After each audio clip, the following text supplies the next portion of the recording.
ভজ শ্রী কৃষ্ণ কহ শ্রী কৃষ্ণ লহ শ্রী কৃষ্ণের নাম রে ভজ শ্রী কৃষ্ণ কহ শ্রী কৃষ্ণ লহ শ্রী কৃষ্ণের নাম রে ভজ শ্রী কৃষ্ণ কহ শ্রী কৃষ্ণ লহ শ্রী কৃষ্ণের নাম রে ভজ শ্রী কৃষ্ণ কহ শ্রী কৃষ্ণ লহ শ্রী কৃষ্ণের নাম রে যে জনা শ্রী কৃষ্ণ ভজে সে হয় আমার প্রাণ রে যে জনা শ্রী কৃষ্ণ ভজে সে হয় আমার প্রাণ রে যে জনা শ্রী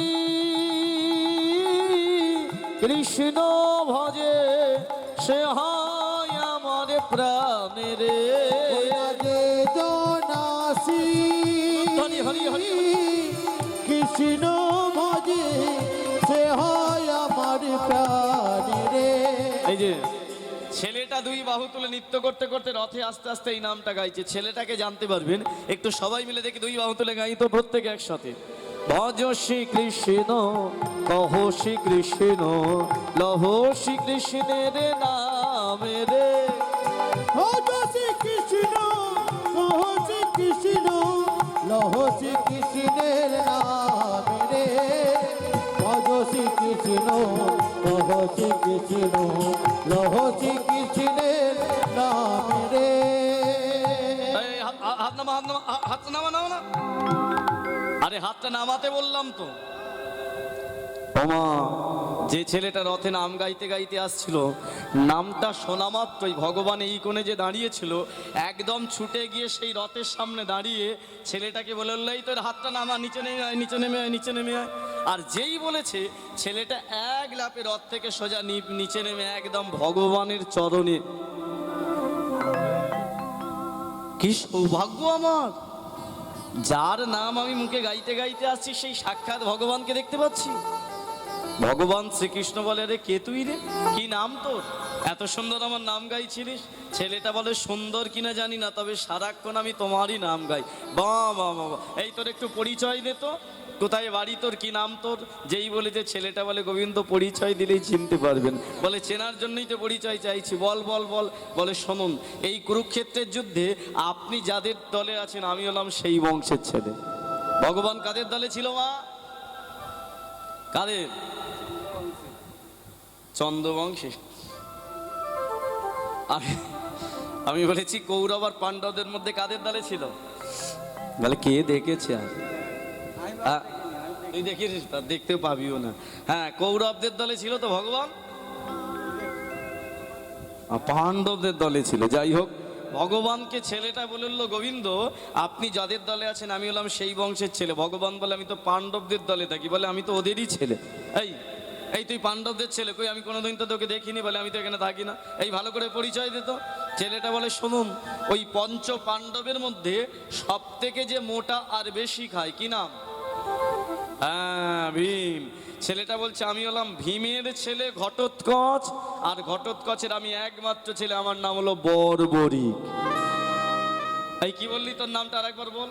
বলে, আমার নাম হলো বর্বরিক।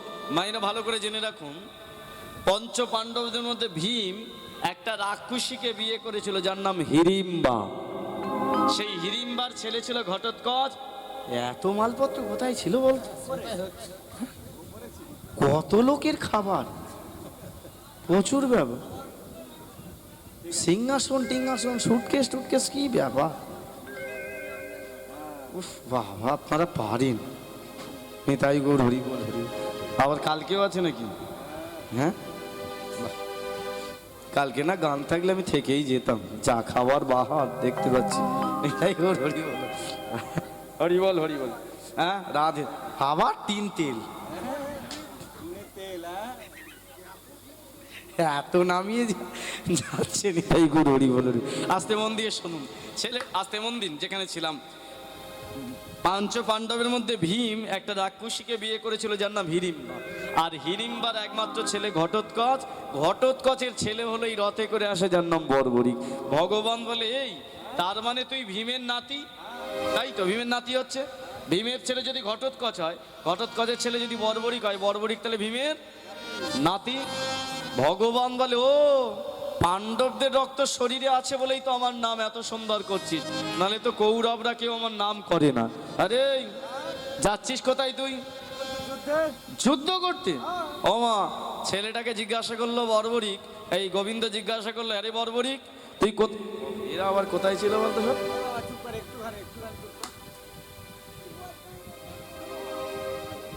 এই বাবু, তুই তো একা ছিলিস, বল আবার কেন তুই ওকে নিয়ে এলি? ও আর জানে মাথা খারাপ করে দেবে। নিতাই গৌর হরি বল হরি। আবার এসব কেন গো? দেখেছো, খাবারের জন্য আবার আমাদেরকে টাকা দিচ্ছে। কাকে আশীর্বাদ করো? তুমি একটু আশীর্বাদ করো আমাকে, তুমি আশীর্বাদ করো। আবার কেন? তুমি যতদিন ভগবান তোমাকে দীর্ঘ আয়ু দিক এইভাবে করে যাও, তবে আমরা ইনকাম করতে পারবো। নিতাই গৌর হরি বল। ভগবান তোমাকে কৃপার হাত অনেক দিয়েছে, আরো দিক আরো দিক, এইভাবেই যেন গোবিন্দ সেবায়।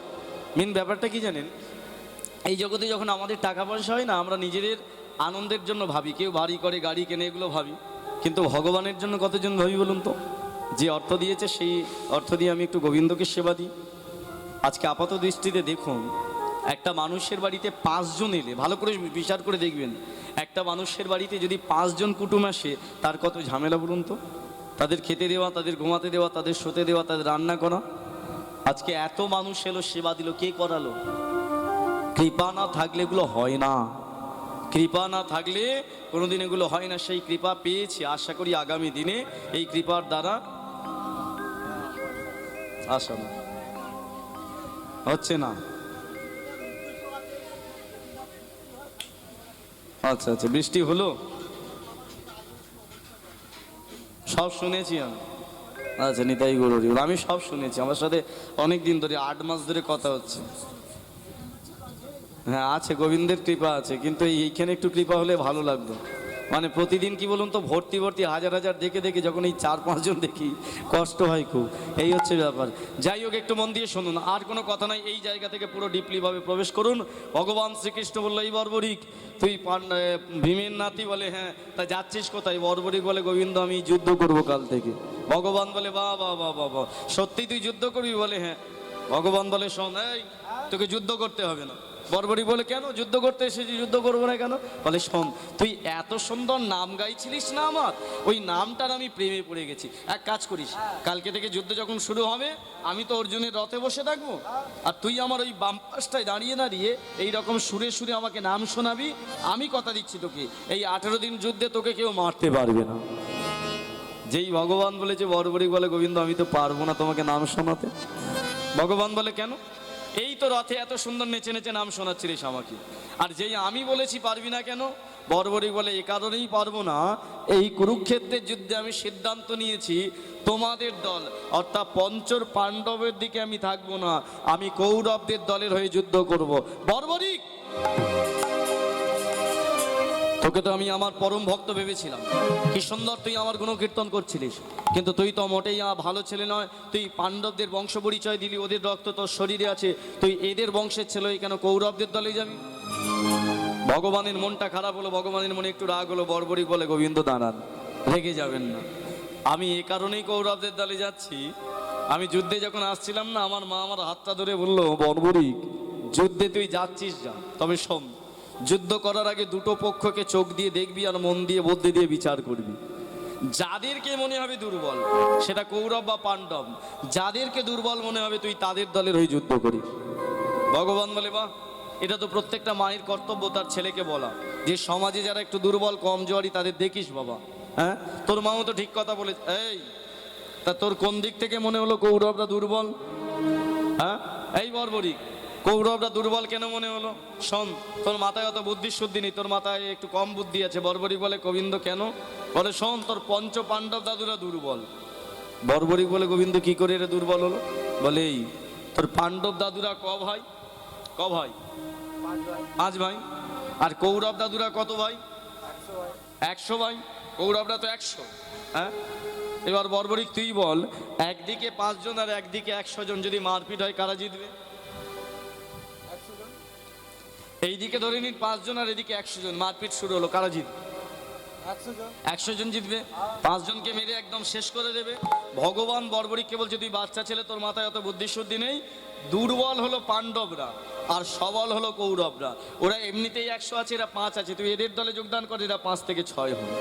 যেই বলেছে বর্বরিক বলে, গোবিন্দ বেশ ভালো যুক্তি দিয়ে তো আমায় বোঝালেন, এবার আমার যুক্তিটা তাহলে শুনুন, কেন কৌরবরা দুর্বল? বলে কেন?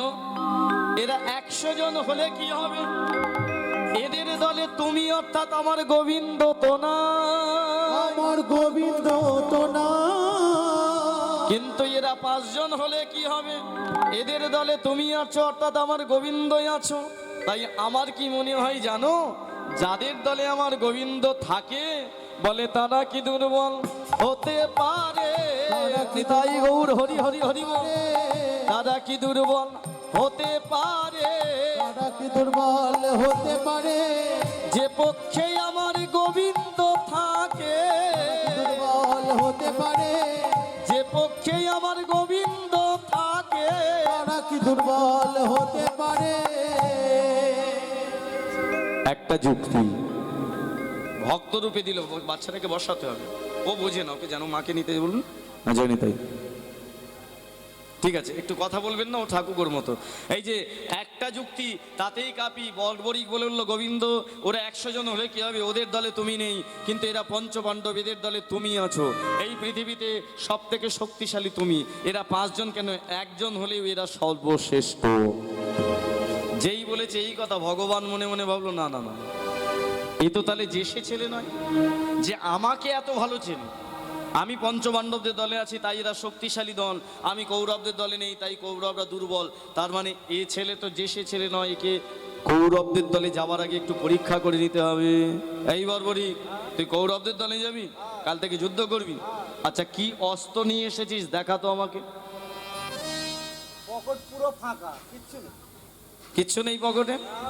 বর্বরিক বলে, গোবিন্দ আমি তো কোনো অস্ত্র নিয়ে যুদ্ধ করতে আসিনি।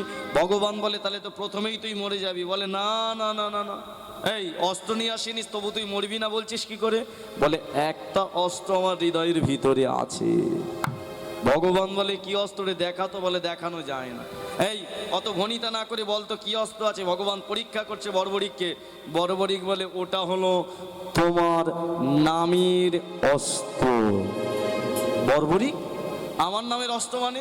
বলে, শোনন গোবিন্দ, পর্বতের ওপরে আমি বাস, আমার বাস, আমি থাকি ওখানে। যখনই আমি কৃষ্ণ বলে একটা বড় পাথরকে মারি, পাথরটা ভেঙে যায়। যখনই একটা গাছকে ভাঙার ইচ্ছে হয়, একবার কৃষ্ণ বলে মারলেই গাছ ভেঙে যায়। বড় নদী পারাপারের ইচ্ছে হলে